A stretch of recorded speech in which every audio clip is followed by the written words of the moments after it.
The good people at Retrobit have sent me out 2 of their new Capcom-themed controllers for the NES. These controllers are some pretty slick and affordable options to play your favorite retro games and solve a few problems I have with the traditional format.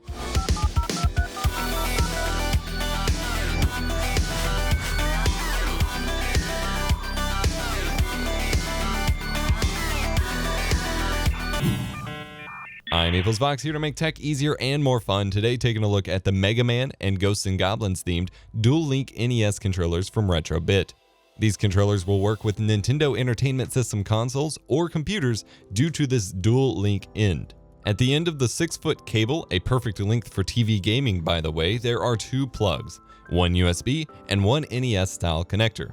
To be honest, it's a little weird having both of these hanging out whenever you need to just plug one in, and the breakout portion looks like the NES connector plugged into it. Would have been kind of nice to just have a dongle, but that would have likely made the price higher or have just been something that users lose, so no big deal.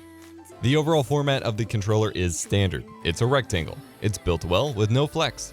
The button layout is ever so slightly different, which is something that I appreciate. The start and select buttons are at the top instead of the bottom, which is a tad strange to be honest, since it covers up the design on both of these models, but I like them here. Also, the A and B buttons are convex instead of concave like the classic NES controller. I much prefer this convex design. I've owned a few generic NES and USB NES controllers along with this custom one that came with my Retron HD. The buttons and directional pad on this Retrobit controller aren't as clicky as some of the other controllers, but they don't feel like they'll stick at all, which is an issue I've had. With some of the others, they feel just a little too grippy. The buttons are comfortable and responsive. Oddly, the buttons on my MegaMan controller feel slightly more clicky than my Ghosts and Goblins one. Don't know what's up with that.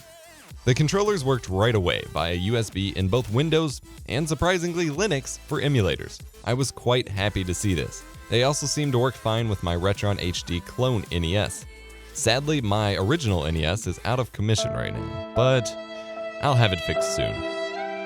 I know that some of these generic controllers manage to get lucky and work with the PS4, but sadly these do not. So no play in Mega Man Legacy Collection with my Mega Man controller. And that's it, really. A nice looking controller that works well for a variety of situations. Classic games with a 6-foot long cable for under $20. The Mega Man design is my favorite. Which is yours? It's that time of the year again. Awesome shows like Silicon Valley and Game of Thrones will soon be in full swing on HBO. Don't miss an episode with the HBO add-on for your Amazon Prime Video service. You can watch your favorite HBO shows on any device. No cable or satellite account necessary. They even add more movies to your Prime viewing experience too. They're running a free trial, so check it out via the link in the video description and get caught up on the first few episodes of Silicon Valley right now.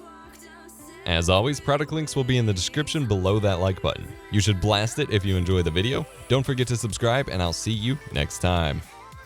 EposVox is a Patreon-supported production. Our videos would simply not be possible without the support and generosity of our patrons, whom you can see on screen right now. If you'd like to join the inner circle and get early access to videos among other things, go to patreon.com/EposVox to learn more.